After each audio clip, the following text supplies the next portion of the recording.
"Martha, they're planning something." His voice trembled. "Be careful with your tea tonight." Those were the words that changed everything. At first, I thought my neighbor James was just being dramatic again. He was 70, a retired mailman with a limp and too many ghost stories.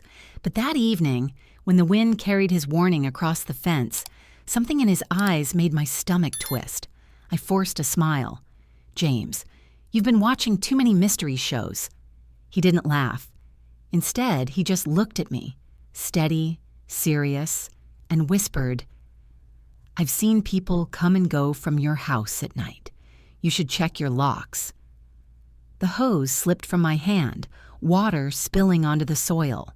I waved him off and walked inside, but his words followed me like a shadow. The house smelled like lemon polish and cinnamon candles. My son and his wife had insisted on cleaning that morning, said it was their way of helping. I'd thanked them, though the gesture felt off. Every object had been moved an inch out of place, every drawer rearranged as if someone had been searching for something. On the kitchen counter sat my favorite porcelain teacup. Steam curled from it, thin and ghostly. I frowned. I hadn't boiled any water. "Dinner's almost ready, Mom," my son called from the kitchen. His voice carried that false brightness that parents use when talking to children, or guilty men use when hiding something. Angela, my daughter-in-law, glided into the dining room with her perfect hair and her perfect smile. "Sit down, Martha," she said. "You've done enough today. Relax." Her tone was soft, but her eyes cold. She placed the cup in front of me, tilting her head slightly. "Chamomile, your favorite." I looked down. The tea shimmered, golden brown under the light. James's voice echoed in my head. "Be careful with your tea tonight." Still, I didn't want to appear paranoid. I stirred the spoon slowly, listening to the faint metallic ring against porcelain. Then I took one sip. The taste was wrong. Too bitter. Too heavy. The room swayed. The chandelier blurred into streaks of light. My heartbeat thundered in my ears like footsteps in a long hallway. Mom!" My son's voice sounded miles away. Angela's shadow loomed beside him. "She's fine," she said quickly. "Just tired. It's her blood pressure again." My hand slipped from the cup.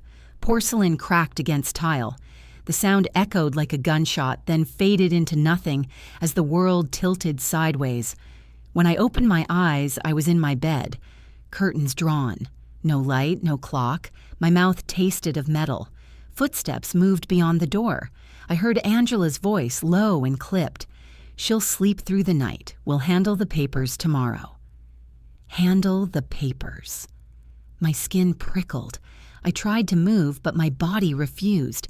Every muscle felt trapped in syrup. I lay there, eyes half open, listening to the whisper of betrayal in the next room. Morning came gray and quiet.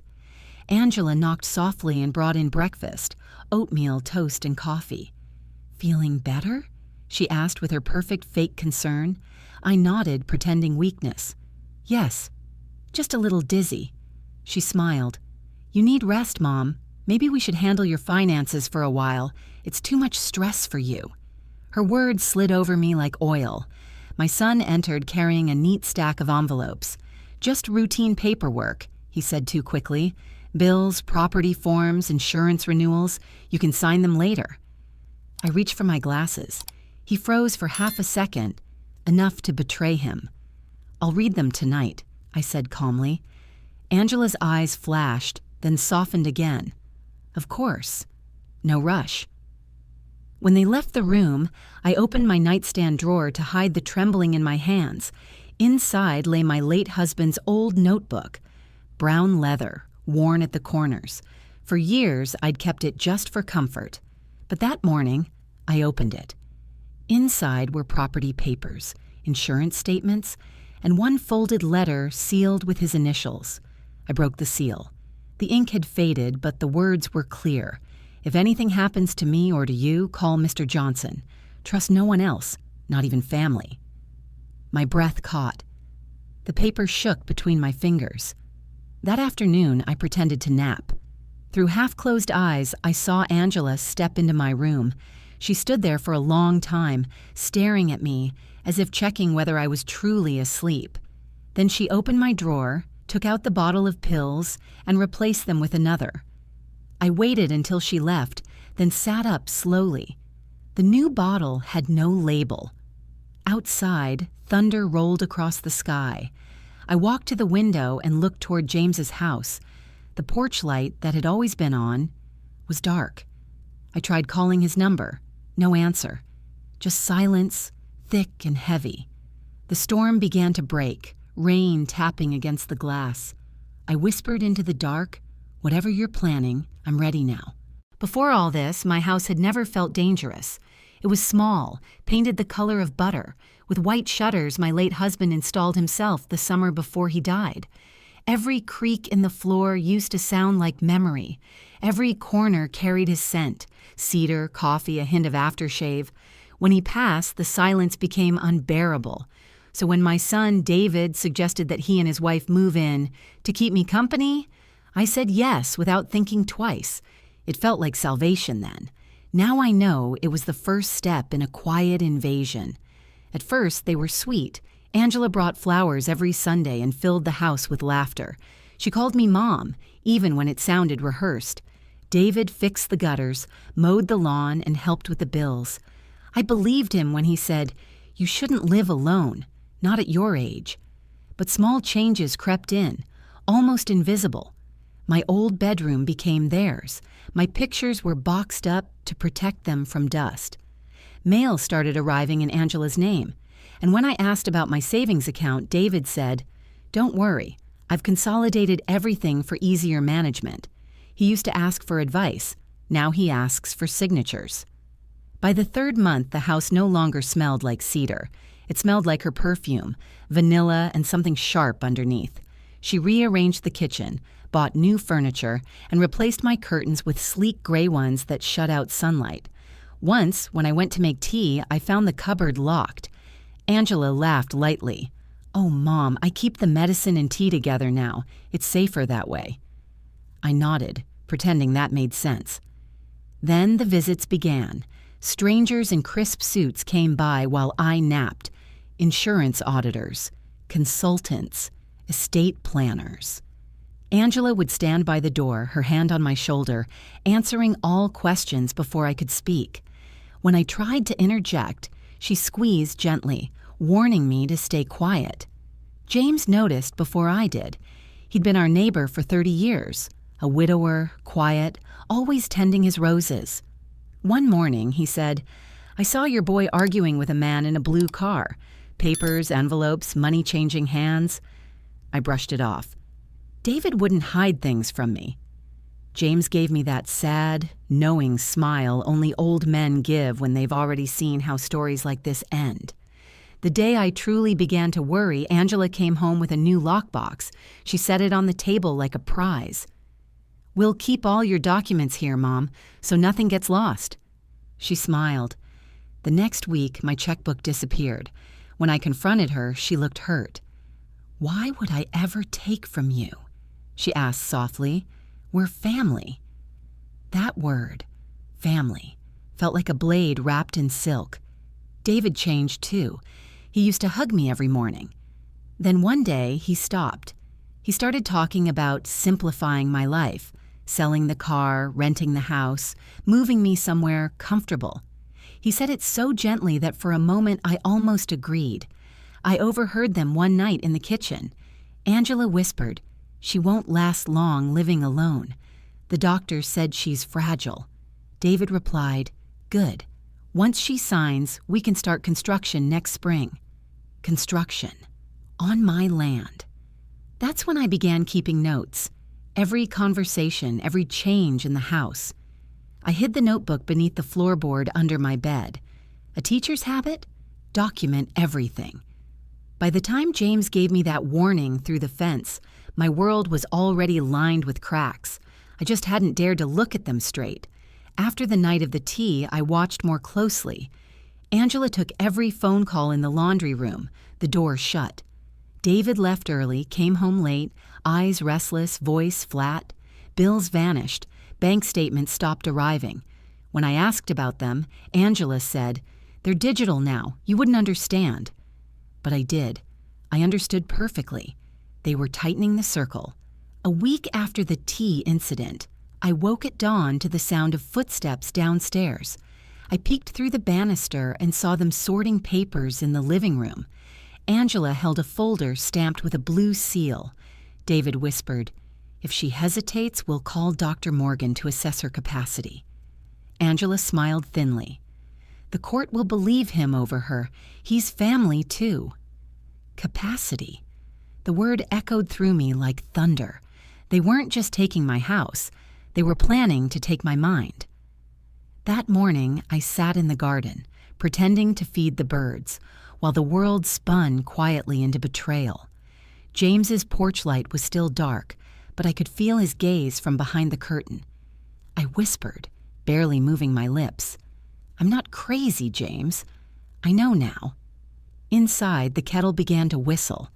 Angela's voice floated through the screen door, sweet as ever. "Tea time, Mom." I smiled to myself. This time I didn't answer. The house was quiet that night, almost too quiet. Even the wind seemed to hold its breath. I sat on the edge of my bed, staring at the cracked floorboards, counting the shadows stretching across the room.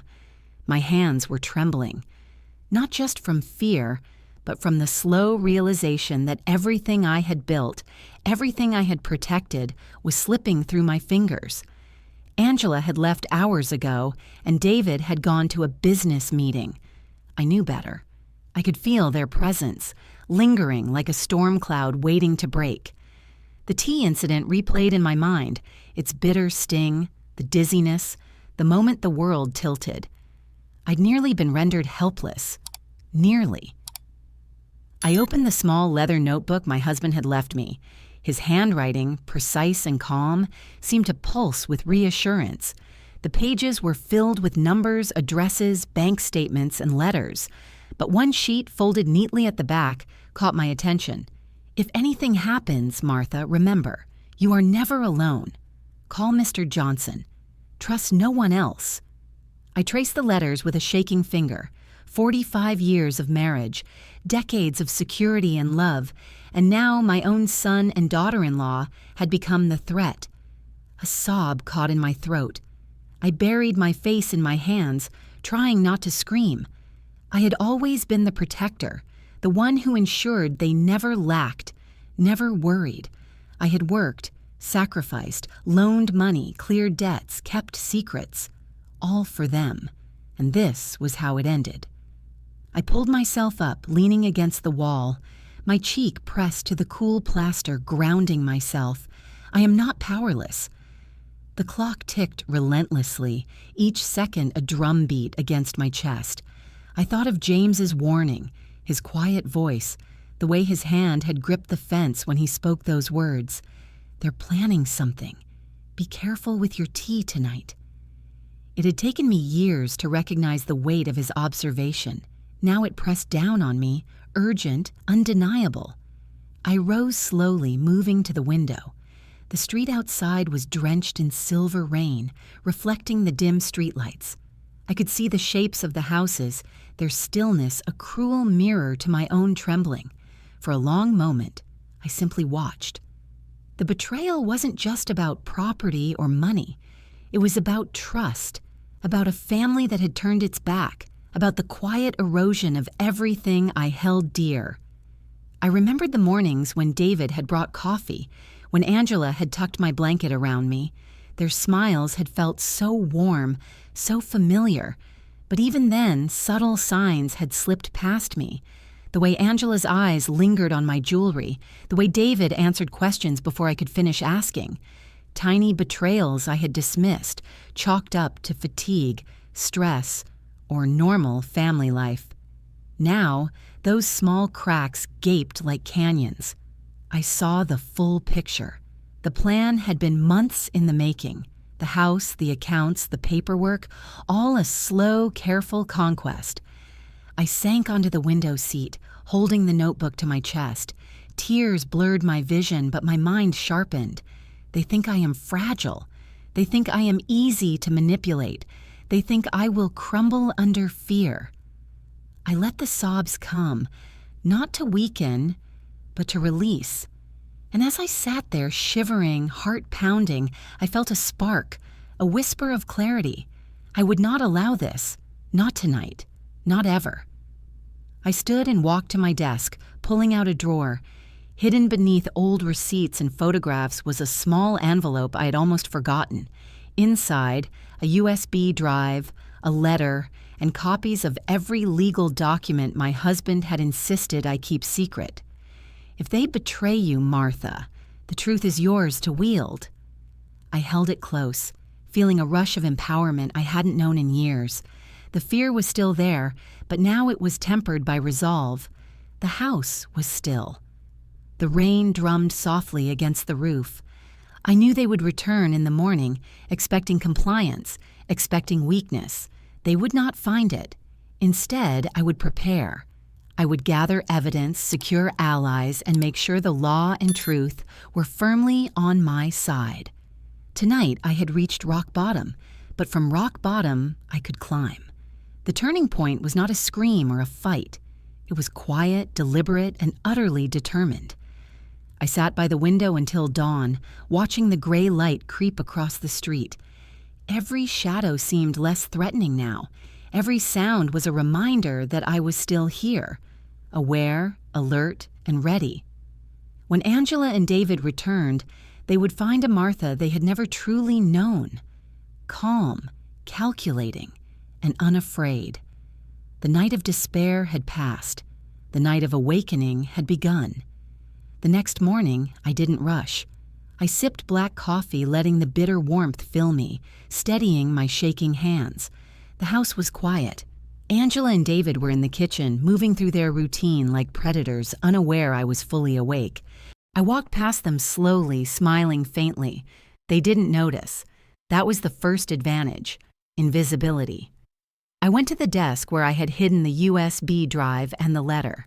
I spread the documents across the surface, careful not to disturb any of the dust that suggested inactivity.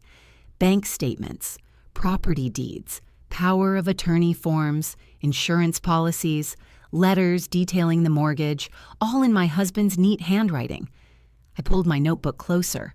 For months, I had documented everything: changes in the house, odd questions, misplaced items, phone calls I hadn't authorized. Each detail was a thread I could weave into proof. First, I needed allies. I called Mr. Johnson, my husband's old attorney. His voice was calm, measured, but there was a flicker of surprise when I said, "Mr. Johnson, I need your help, immediately." He arrived within the hour. I led him to the desk, showing him the documents, the USB drive, and the notes I had kept. He nodded slowly. "You've done well, Martha. Evidence like this, it's solid. You're in control here, not them." The relief was subtle, but powerful. For the first time in days, I felt a pulse of hope threading through the fear. Next, I needed control over the digital realm. Online accounts, banking portals, email addresses, all needed new passwords, recovery codes, and authentication only I knew. Every login Martha had once shared with David or Angela had to be reclaimed. It was meticulous work. Hours passed with only the sound of my fingers clattering across the keyboard. Every password changed was a small victory. Each account secured felt like regaining a piece of myself. By midday, the foundation was laid.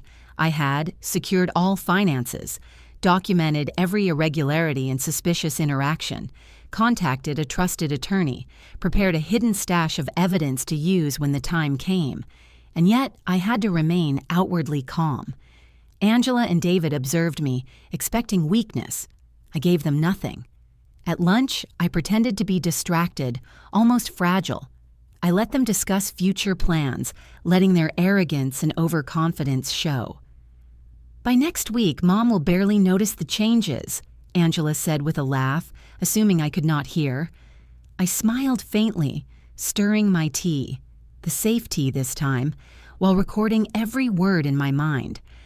By late afternoon, I began subtle moves to cut off their informal control. I called the bank, speaking directly with a representative, citing my authority over all accounts and instructing that no transactions could occur without my explicit consent. I scheduled an appointment with the local notary to verify the property deeds and ensure my ownership was indisputable. I began organizing the paperwork in clear, chronological order. Every suspicious call, every mismanaged document, every altered item documented with date and time. Each step felt small, but together they formed a lattice of protection. That evening, I sat by the window, notebook open, tea cooling at my side. I reflected on the last week, the dizziness, the stolen documents, the whispered warnings, and the casual cruelty of people I had loved and trusted. Every betrayal sharpened my resolve. Every detail, meticulously recorded, would become my weapon. I realized then that fear could be harnessed, not to paralyze, but to motivate. Every calculated action, every prepared document, every secure account was a step toward reclaiming control, toward turning the tables on a family that had tried to erase me. The most important lesson that day: control the narrative before anyone else can. Angela and David thought they were orchestrating the story, shaping events to their advantage. But I had watched, listened, and recorded. Every attempt they made to diminish me only added to the evidence I would use. By letting them overreach, by keeping my calm and preparing quietly, I ensured that when the confrontation came, I would not merely survive. I would dictate the terms. As night fell, I locked every door, checked the security cameras, and reviewed the notes once more. The storm outside mirrored my inner landscape, unpredictable, wild but contained.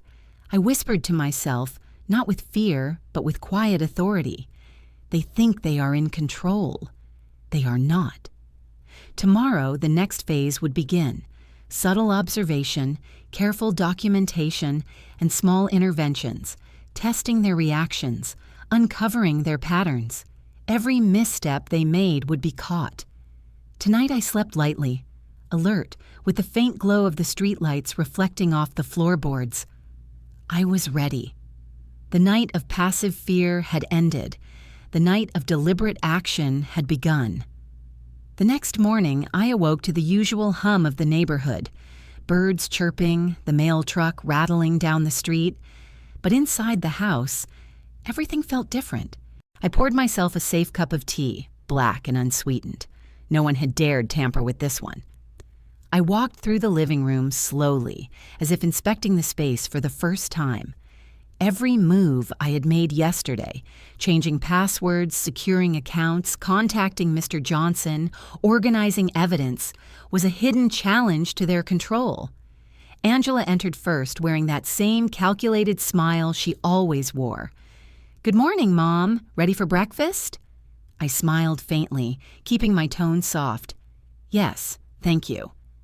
Her eyes flicked to the desk where the papers lay in neat piles. She hesitated. Something was off. I could see it in her posture. Tight shoulders, a slight tilt of the head, questioning. David appeared next, coffee in hand, and greeted me with an easy nod. But the ease was forced. I had watched them for too long. I knew the signs: small pauses, micro-expressions, hesitation, panic disguised as a casual routine. The first reaction came almost immediately. Angela, trying to maintain control, reached for my laptop saying, "I just want to check the calendar, Mom. Is that okay?" I looked at her, calm, deliberate. "You don't need access. I'll handle it myself." Her fingers froze mid-air. The color drained slightly from her face. David tensed, glancing between us, trying to read the situation. They had expected me to be compliant. They had expected fear.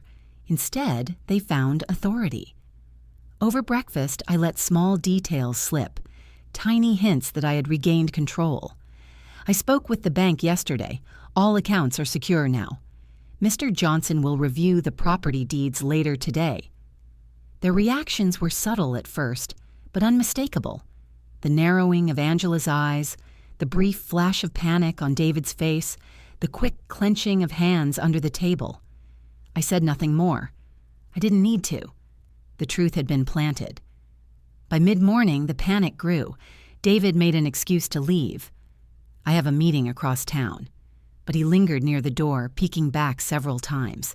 Angela attempted casual conversation, but her words were clipped, rehearsed, and lacked her usual warmth. I observed silently, making mental notes. Every gesture, every misstep, every sign of unease would be documented. Later that day, I took a bold step. I requested a formal copy of all recent transactions from the bank, citing my authority as the account holder. When the bank representative arrived, Angela and David followed, trying to intimidate. "Mom, perhaps we can—" Angela began, but the representative cut her off politely. "These are Mrs. Martha's accounts. She is authorized to review them personally. No one else may interfere." I didn't intervene. I watched as their composure faltered. The masks of control slipped. Their eyes betrayed frustration, surprise, and fear. Back in the living room, I let them stew for a while. I offered them coffee, safe coffee, while keeping the USB drive and documents in sight. A slight glance, a casual placement of my notebook, and I saw them notice. Angela leaned closer to David, whispering urgently. She knows everything. Did she find the letters?" David shook his head quickly, eyes wide. "Not yet. I think, maybe. She's acting normal." But they were wrong. She wasn't acting. I was in full awareness. Every lie, every manipulation, every plan they had attempted against me was exposed to my mind. The culmination of the day came when Angela tried to access the locked drawer in my study. I was there, pretending to arrange papers.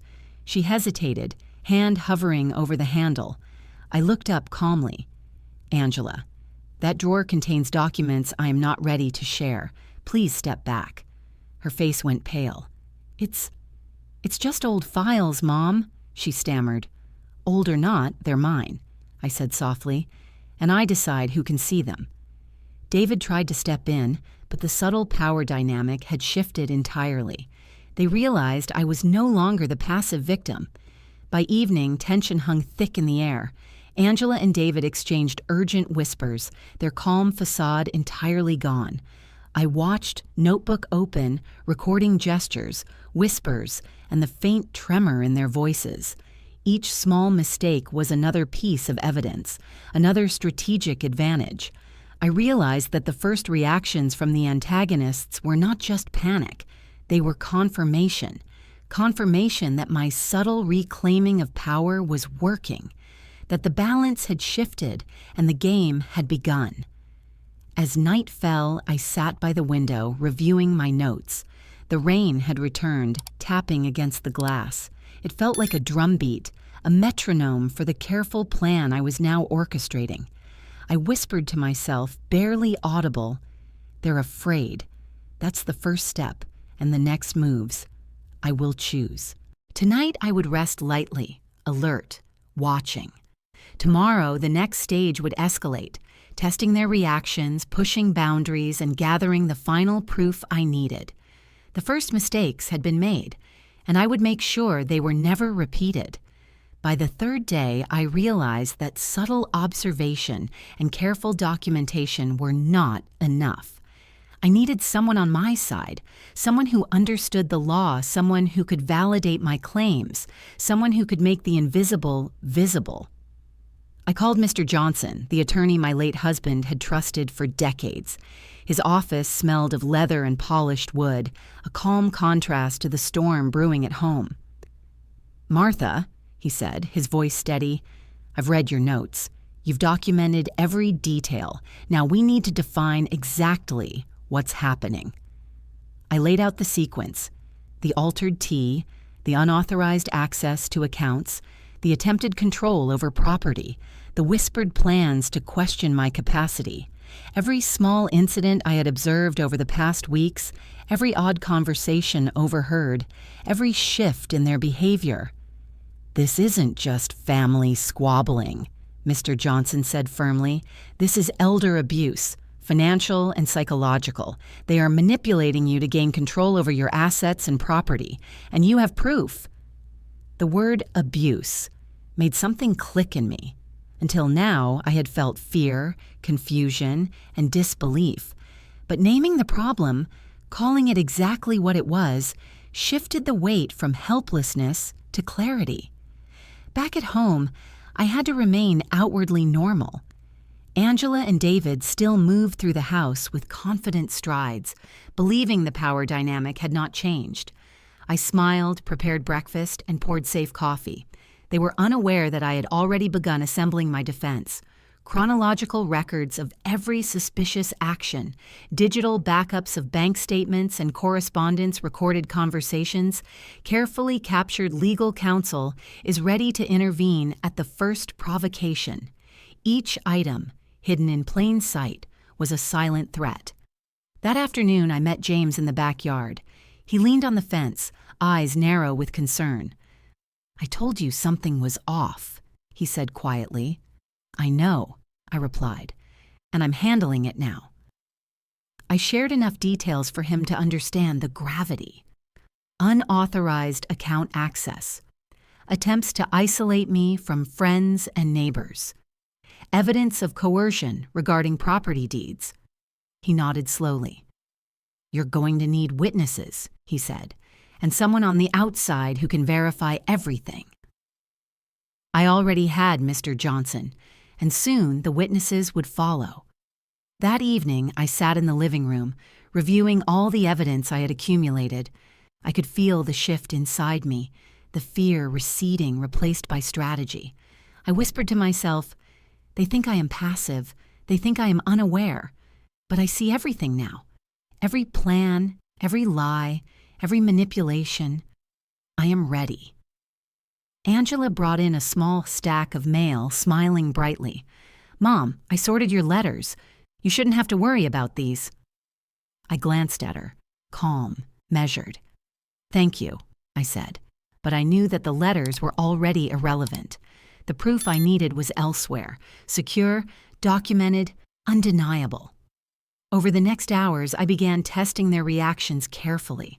I left a draft email open on my laptop labeled Bank Inquiry, knowing David would peek. I positioned the notebook in plain sight on the coffee table. I spoke casually about Mr. Johnson visiting, dropping hints of legal advice and a planned review of accounts. The results were immediate. Angela glanced at the notebook multiple times. David's hand paused over the coffee cup. Subtle shifts, but unmistakable. They were beginning to notice the balance of power slipping. By nightfall, I called Mr. Johnson again, updating him on the observations. "They are making small mistakes," I said. "They think I don't see them, but I do. Every gesture, every glance, every whisper." He chuckled softly. "Good. That means your strategy is working. Keep them unbalanced until the moment of confrontation." I smiled, a quiet, controlled smile. Fear had been replaced with purpose. I no longer needed to wait for them to make the first move. I could control the timing now. Before going to bed, I took out the old letter from my husband again, placing it on the nightstand. Trust no one else. I felt a surge of reassurance. The hidden ally was no longer just Mr. Johnson. It was the careful preparation, the documented evidence, and the awareness of every misstep they made. It was my regained authority. As the streetlights flickered outside, I whispered, "Tomorrow, the next phase begins. Every action I take will be deliberate, every word observed, every reaction recorded." And for the first time in weeks, I slept lightly but without fear. The days after naming the problem passed in a strange rhythm. To David and Angela, I appeared tired, distracted, and still fragile from the recent incidents. I let them believe they had regained some measure of control. But beneath that calm exterior, a different life had begun, one they would never see. Each morning, I followed their routines with meticulous precision. I greeted them with smiles that felt like masks. I moved slowly when they watched, deliberately giving the impression of exhaustion. But as soon as the door closed behind them, my true work began. I would retrieve the USB drive, review the recordings, compare statements, cross-check transactions, and document every anomaly in precise detail. Every suspicious glance, every casual remark, every whisper between them became part of the record. I built layers of redundancy, digital copies of every bank statement backed up to a secure drive, photos of altered locks, rearranged drawers, and missing mail, video from my security cameras positioned to catch every hallway and doorway, notes from neighbors who had begun noticing odd behavior. All of it was organized meticulously, ready to be used in the confrontation. Meanwhile, I maintained the illusion of dependence. Angela brought coffee and carefully buttered toast, smiling, unaware that I had already changed the locks and secured the accounts. David offered to handle bills, assuming I was too weak to manage them myself. I nodded, said thank you, and acted as if I needed guidance. They were unaware that I had already dictated the rules. Nothing moved, nothing changed, without my knowledge. I also began cultivating subtle influence over the environment. Letters were left in visible places to suggest forgetfulness, but each one was documented. Notes were left casually on the counter, hinting at scheduled appointments with Mr. Johnson, as if I were relying on him for help, but he was merely an observer ready to act. Small interactions were staged. I mentioned mundane details of finances or household management, letting them overhear and misjudge my awareness. Each step was a test, a way to measure their reactions and gauge their anxiety. By midweek, their behavior shifted noticeably. Angela would pause at corners, her eyes scanning for signs that I had noticed her. David hesitated before answering questions, unsure if I had seen the emails he tried to sneak past me. They began second-guessing themselves. Subtle mistakes emerged, small, almost imperceptible, but I caught them all. The balance of power was tipping, slowly, quietly, irrevocably. During the afternoons, I contacted allies discreetly. Mr. Johnson confirmed receipt of all documentation and advised on legal contingencies. A trusted neighbor, James, began providing observations without alerting Angela or David. I rehearsed responses, ensuring that if questioned, I could act compliant, confused, or fragile, while secretly in full command. This dual life required discipline, patience, and restraint. I could not afford a single misstep. I also began planting hints of my awareness, tiny breadcrumbs that would unsettle them further. A notebook was casually left on the coffee table with recent observations. A casual mention of the bank's compliance officer visiting the house. Glanced at the security cameras when they thought I was unaware. Each small detail served to reinforce the illusion that I was both vulnerable and observant, encouraging overconfidence in them and hesitation in their actions. At night, I reviewed all the evidence again, checking the sequence of events, timestamps, and documentation. The night was my fortress. The darkness allowed me to plan without fear of discovery. I whispered to myself, barely audible, "They believe they control the house. They do not. They are playing checkers. I am playing chess." The calm exterior I displayed was armor. Behind it, every move had purpose. Every action was deliberate. By the end of the week, Angela and David were visibly unsettled. Angela had stopped rearranging drawers. David hesitated before bringing up finances. Both exchanged hurried, whispered conversations, anxious that I might be observing. It was exactly as I intended. Their fear, their uncertainty, their subtle missteps, all of it reinforced my position. I sat quietly in the living room one evening, cup of safe tea in hand, observing them without revealing awareness. The house smelled of cinnamon and damp wood. The shadows stretched across the floor. For the first time in weeks, I felt the clarity of control, the knowledge that the next phase, the confrontation, could begin when I chose. This double life, the passive victim, the vigilant strategist, was exhausting, but essential. Patience, observation, preparation. the trinity that would ensure victory.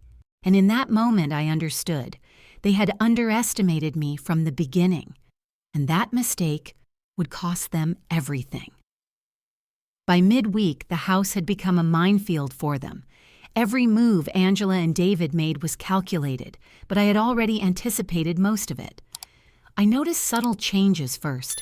The way Angela paused at doorways, glancing over her shoulder as if I might appear. David's hands, which had once been confident, now hovered uncertainly over documents and envelopes. Their composure, the mask they wore so carefully, was cracking. The first real mistake came when Angela tried to access my laptop. I had left it open on the kitchen table, with a recent email draft clearly addressed to Mr. Johnson. She leaned over, fingers trembling, and whispered, "Just checking the calendar." I looked up calmly. "I'll handle that myself, Angela." Her hand froze mid-air. I noticed the faint flush in her cheeks, the tightening around her eyes. David tried to interject, but the subtle power shift was already obvious. He hesitated, unsure whether to step forward or stay back. Next, small details began to pile up. The security cameras I had subtly repositioned caught David sneaking into the study at odd hours. Angela, attempting to appear casual, misplaced important mail. I observed her fumbling with envelopes, noting dates and sender information. A neighbor's testimony confirmed irregular deliveries and unusual visitors, details Angela and David had thought invisible. I compiled all of it, piece by piece, creating a mosaic of errors and overconfidence. By Thursday morning, their anxiety was palpable. Angela was jittery, apologizing unnecessarily for minor infractions. I thought you'd want help, Mom." David's responses were clipped, hesitant. He avoided eye contact, checking phones obsessively, glancing at me as if my gaze could pierce through walls. They were spiraling. The more they tried to assert control, the deeper they fell into mistakes. I orchestrated small interventions to accelerate their decline. I mentioned casually that Mr. Johnson would review every transaction, emphasizing his scrutiny. I referred to the security cameras and the logs in passing, letting them see my awareness without confirming specifics. I left my notebook open on the coffee table, the pages filled with observations, timestamps, and notes about their behavior. Each subtle act was a trigger, and the response was immediate. Angela and David's confidence eroded further. They began whispering frantically, second-guessing themselves at every turn. That evening, the final straw occurred. Angela tried to intercept a delivery of my personal documents, intending to remove evidence from the mailbox before I could see it. She fumbled, knocking over a small stack of papers. The rustle drew my attention. I walked in casually, observing her scrambling. "Angela, is everything all right?" I asked softly. Her face paled. She stammered. David rushed in, attempting to explain, but tripped over the corner of a rug, sending a folder sliding across the floor. It opened, revealing copies of bank statements, property deeds, and correspondence. Precisely the documents they had hoped to manipulate. I watched quietly, noting every expression: panic, disbelief, frustration, shame. By the end of the evening, the damage was done. Angela's aura of control had collapsed entirely. David's confidence was shattered. He paced, whispered, and double-checked his actions. Both had revealed enough mistakes that anyone observing could see the pattern: overreach, deception, and failure. I sat quietly, notebook in hand, recording the events for the record. Each small misstep was now evidence, an inevitable domino that would lead to their public exposure. James, the neighbor, knocked on the window later that night. "They're slipping," he said quietly, eyes serious. I nodded. "Yes, and tomorrow we push further. They won't know what hit them." I reviewed my notes again, arranging the evidence. Timestamps, photos, videos, witness accounts. Everything was ready for escalation. The groundwork for confrontation was complete. For the first time in weeks, I felt the calm clarity of preparation, the fear that had haunted me, the dizziness, the uncertainty, the quiet terror, had been replaced by control and anticipation. I whispered to myself, a quiet mantra of resolve. Every mistake is mine to record. Every slip is mine to use. The balance has shifted. I am ready. Outside, the streetlights flickered against the wet asphalt. Inside, the house hummed with tension. Angela and David's own mistakes had done half the work for me. Tomorrow, the confrontation would begin, and I would no longer be the passive victim. The day of reckoning arrived quietly, like the calm before a storm. I dressed deliberately, soft gray blouse, tailored black skirt, minimal jewelry, nothing flashy, nothing that might draw attention away from my presence. I needed the room to focus on my words, my evidence, not my appearance. Mr. Johnson arrived early, briefcase in hand, carrying copies of every document we might need. Bank statements, property deeds, recorded conversations, timestamps, witness statements. Every item is meticulously organized. We arrived at the small community hall where Angela and David believed we were attending a routine family meeting. They smiled, unsuspecting, confident, underestimating the careful orchestration behind my calm exterior.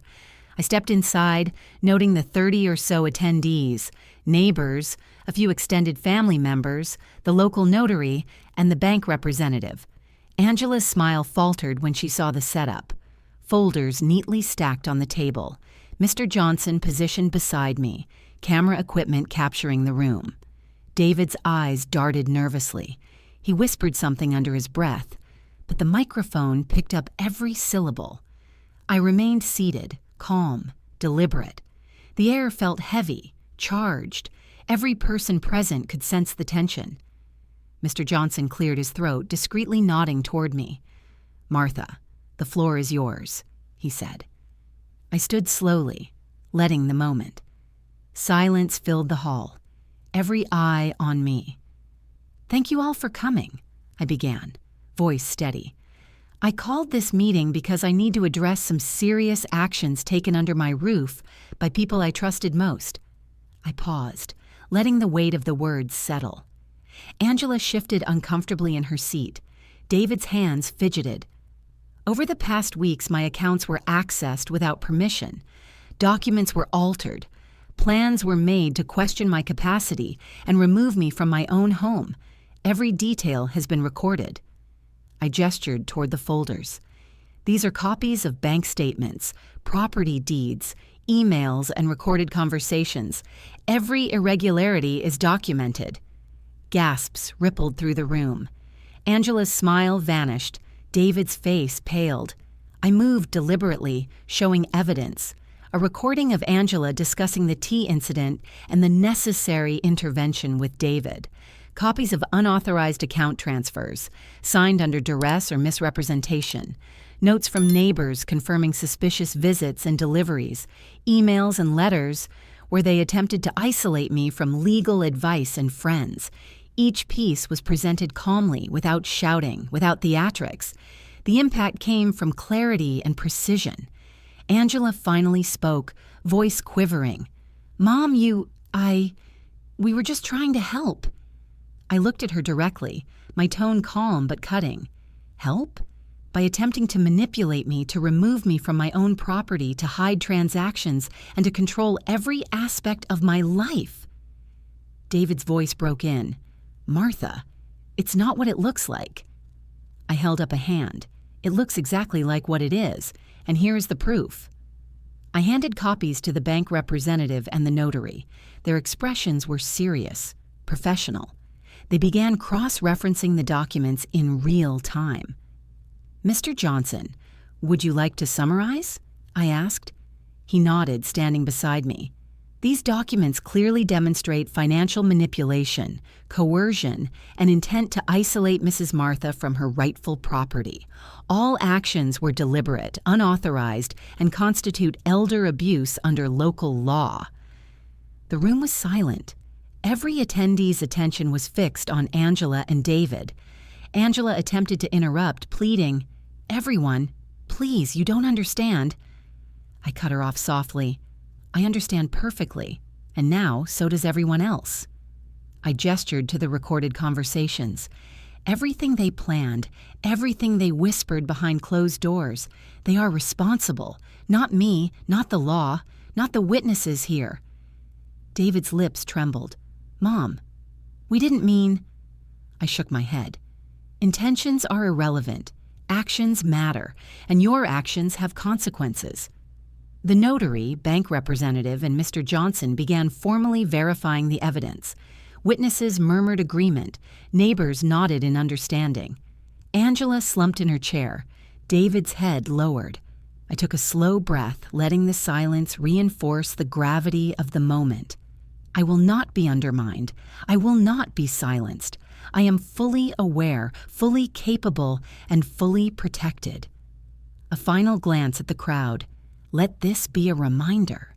Trust must be earned, and betrayal will be recorded, documented, and exposed.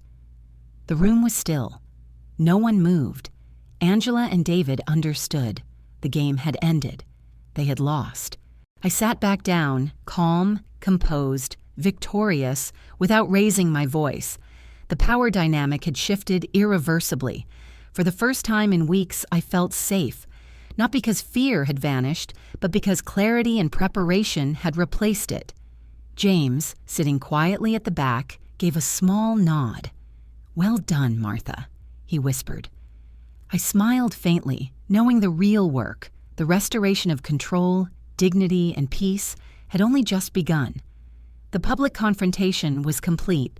Justice, subtle and deliberate, had been served. The morning after the confrontation, the house felt different. The air was still, almost reverent, as if even the walls were absorbing what had happened the night before.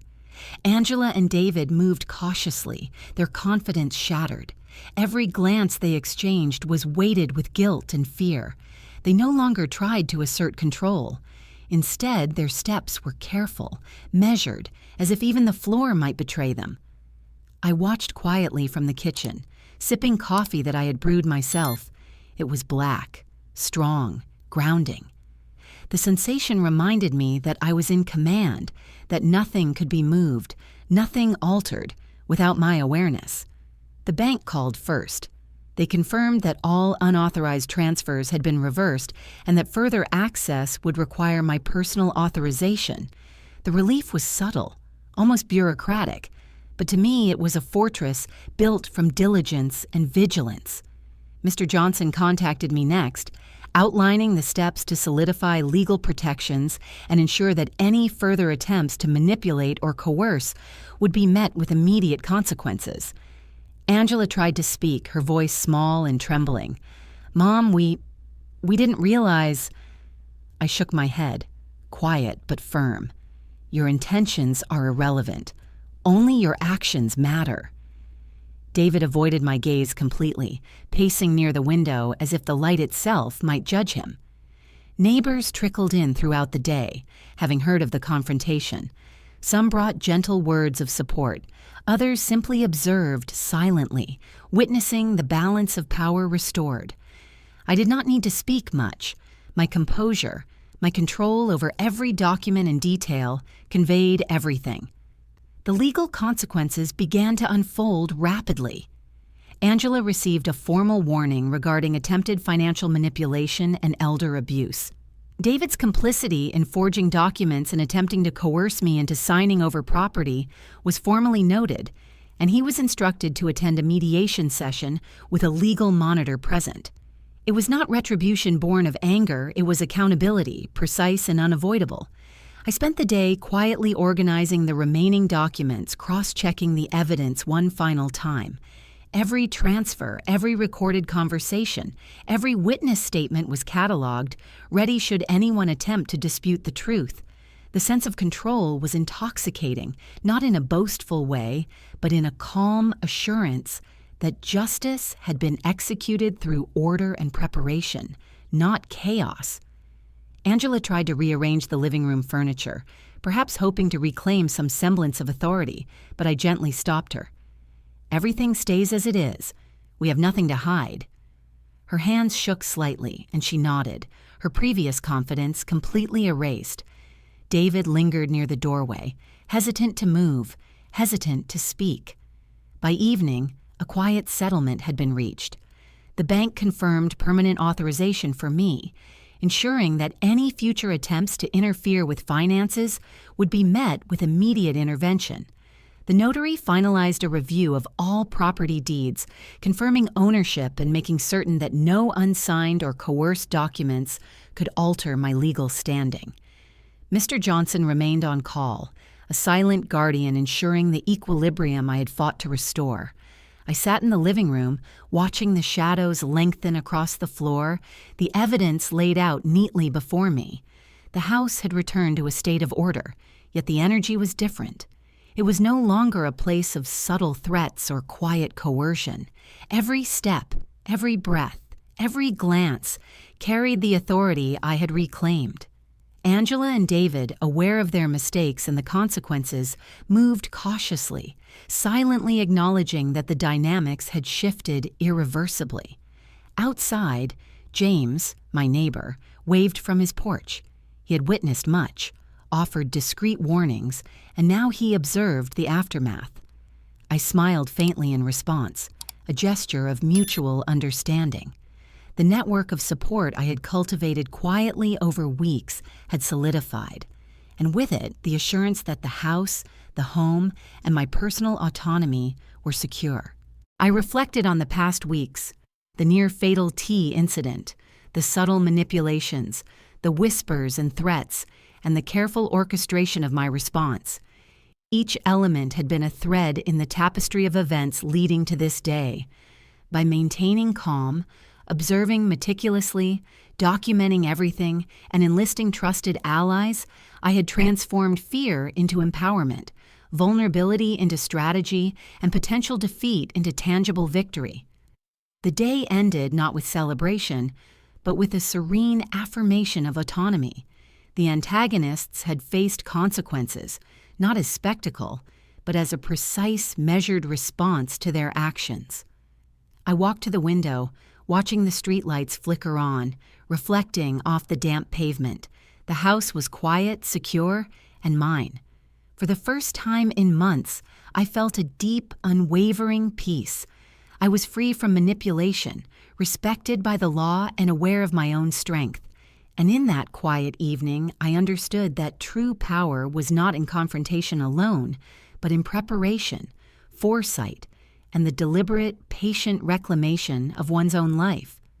The house, my sanctuary, had been restored, not merely by law, but by the clarity and determination I had cultivated within myself.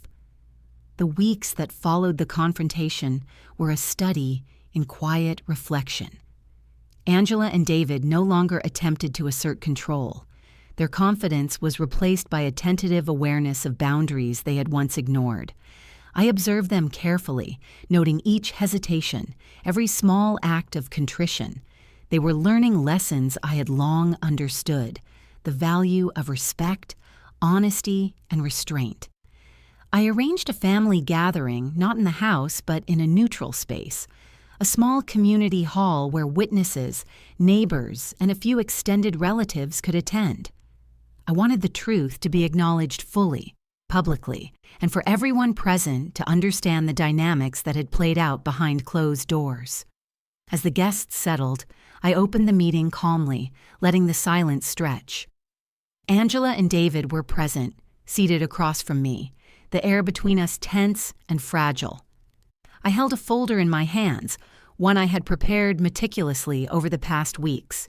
Inside were copies of every document, recordings of conversations, witness statements, and notes detailing the series of manipulations. "Thank you all for coming," I began. "I've called this meeting because I believe every family deserves transparency, accountability, and respect." I let the words sink in, measuring the pause. Every eye in the room was fixed on me. Angela shifted uncomfortably. David's hands fidgeted in his lap. Over the past few weeks, it became clear that actions taken under my roof were not aligned with trust or care. Unauthorized access to finances, attempts to manipulate property, and strategies to question my capacity were all documented, witnessed, and verified. I gestured toward the folders. These are the records of what occurred. I am presenting them now to clarify the truth and to ensure accountability. I watched Angela's face drain of color as she glanced at the contents. David swallowed hard. His confidence evaporated. I moved slowly, deliberately presenting recordings and printed evidence. The audience murmured, processing the gravity of the betrayal. Each carefully captured detail, from tampered documents to whispered conspiracies, built an irrefutable case. "The message here is simple," I said, voice firm. "Family is not defined merely by proximity or obligation. True family honors boundaries, respects autonomy, and acts with integrity. Betrayal, no matter how subtle or hidden, must be acknowledged and rectified." I paused, letting the meaning settle. Angela's lips trembled. David's eyes dropped.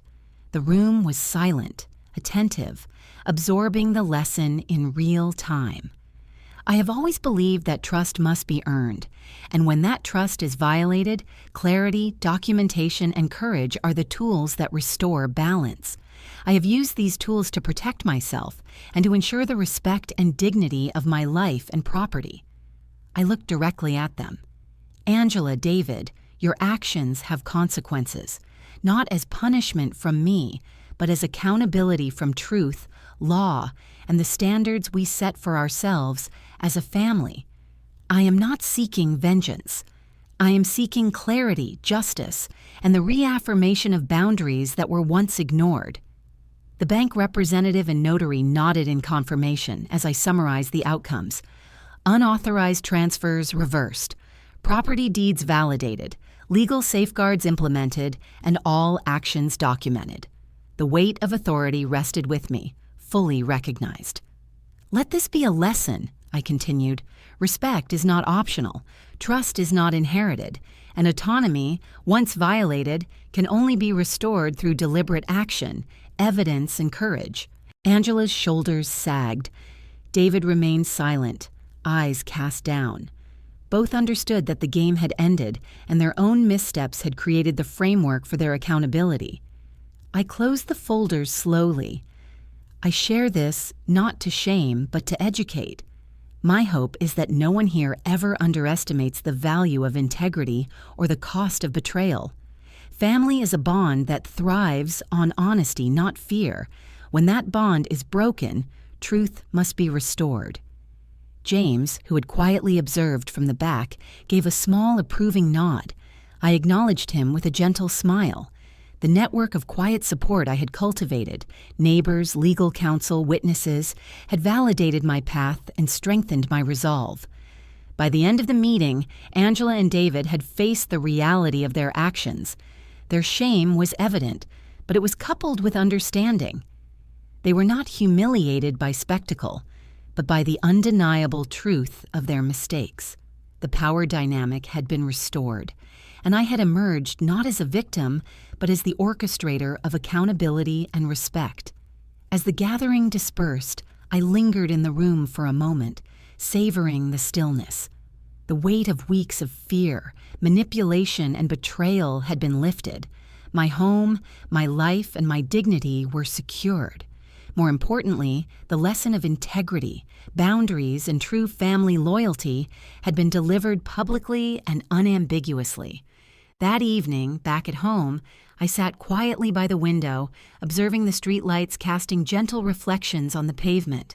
The house was calm. The night was peaceful. I had reclaimed my authority, restored justice, and delivered the lesson that family loyalty is earned, not assumed. I whispered softly to myself, "True power is not in force nor in anger, but in patience, preparation, and clarity." Today the truth has been seen, heard, and respected. The big reveal was complete. The moral, strategic, and emotional victory was mine. And in the stillness of that evening, I knew that the balance of family, once disrupted, had been permanently restored. 6 months had passed since the confrontation, and the house felt alive again, not in the chaotic sense of before, but in a calm, deliberate rhythm. The walls, which had once echoed whispers of betrayal, now resonated with order and the quiet hum of autonomy. Every object, every corner, reflected my regained control and the life I had meticulously reconstructed. Angela and David no longer attempted to assert authority. Their relationship with me had changed, subtly but irrevocably. They moved through the house carefully, respecting boundaries they had once ignored. It was not revenge that had reshaped them. It was accountability, enforced by law, documentation, and the clarity of truth. I had restored my home to a sanctuary, but I also transformed it into a space of purpose. The study, once cluttered with papers and covert plans, had become an office for mentoring and community outreach. I began hosting small workshops for seniors in the neighborhood, teaching them how to protect finances, recognize manipulation, and assert legal rights. The lessons I had learned through betrayal became tools for empowerment. Mr. Johnson remained a trusted advisor, checking in periodically, verifying that all accounts, deeds, and legal protections remained intact. He had become more than an ally. He was a pillar ensuring that my autonomy could not be challenged again. I also continued to coordinate with James, whose quiet vigilance and early warnings had been invaluable. Together, we had created a subtle network of awareness, a community watch for elder protection. I often sat by the window, tea in hand, reflecting on the journey.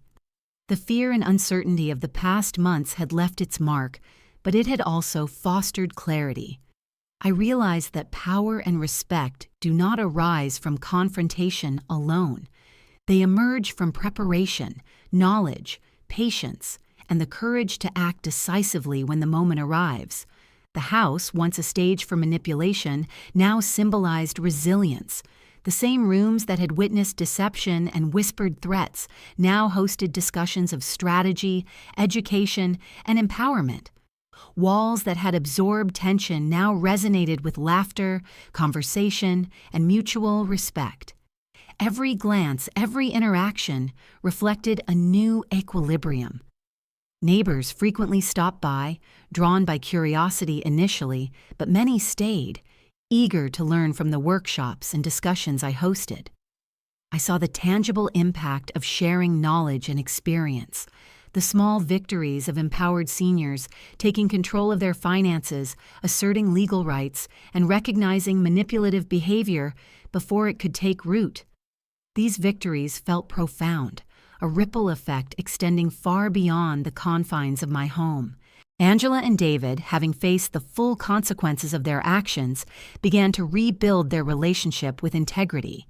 Their interactions became deliberate and measured. I offered guidance but withheld judgment, allowing them to understand the full impact of their previous choices. They were learning, slowly, that family is a responsibility defined by respect, trust, and accountability, not entitlement or manipulation. One afternoon, as the sunlight streamed through the living room windows, I organized a review of all my records, evidence, and notes, archiving them carefully for posterity.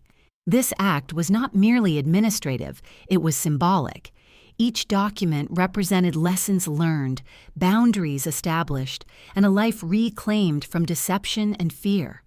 It was a record not of conflict alone, but of resilience, foresight, and the unwavering pursuit of justice through preparation and clarity. 6 months later, the transformation extended beyond the home. I had started a small fund to assist seniors in the community facing financial manipulation or coercion. The program provided legal guidance, advocacy, and education, ensuring that the lessons I had learned were shared widely. The same vigilance, meticulous documentation, and strategic thinking that had protected me became a blueprint for others.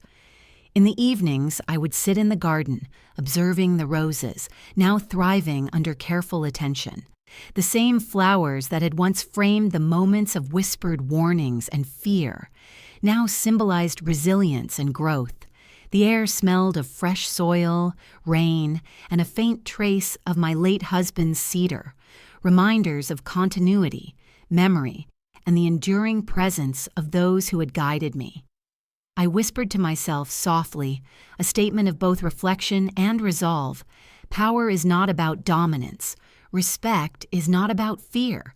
True family is earned through integrity, and freedom is preserved through preparation and courage. The house, my sanctuary, and the network of support I had cultivated were a testament to that truth. As night fell, the windows reflected the soft glow of street lights, the quiet rhythm of a neighborhood no longer shadowed by tension.